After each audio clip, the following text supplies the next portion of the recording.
So hi guys, welcome to fix my device. So friends, ఈరోజు మన దగ్గర ఒక ఐఫోన్ 16 ప్లస్ వచ్చింది. డిస్ప్లే 100% వర్కింగ్లో ఉంది, చూడొచ్చు మీరు. సో కింద గ్లాస్ డ్యామేజ్ అయిపోయింది. సో మనం డిస్ప్లే చేంజ్ చేయం, డైరెక్ట్ డిస్ప్లే పైన గ్లాస్ చేంజ్ చేద్దాం. ఒకసారి లెజర్ మిషన్తోని రెండు, ఒకసారి మేము చూపిస్తాం మీకు.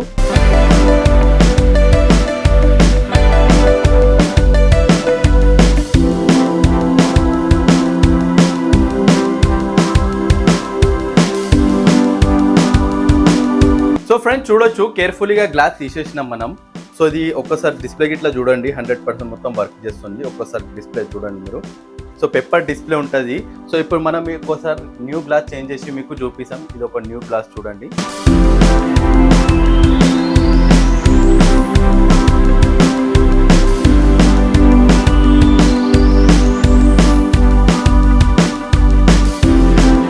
సో ఫ్రెండ్స్ చూడొచ్చు, 16 ప్లస్ గ్లాస్ చేంజ్ అయిపోయింది. ఒకసారి చూడండి ఎంత నీట్గా అయింది వర్క్ మనది. సో డిస్ప్లే మొత్తం వర్కింగ్ చేస్తుంది. సో ఫ్రెండ్స్, మీ దగ్గరికి ఇట్లా ఐఫోన్ 11 నుంచి ఐఫోన్ 17 ప్రో మ్యాక్స్ దాకా ఏదైనా మోడల్ ఉంటే గ్లాస్ చేంజ్ చేయాలనుకుంటే మా దగ్గర రండి. ఫిక్స్ మై డివైస్ కి బెస్ట్ ప్రైస్ లో మీకు సర్వీస్ చేసి ఇస్తాం. Thanks for watching.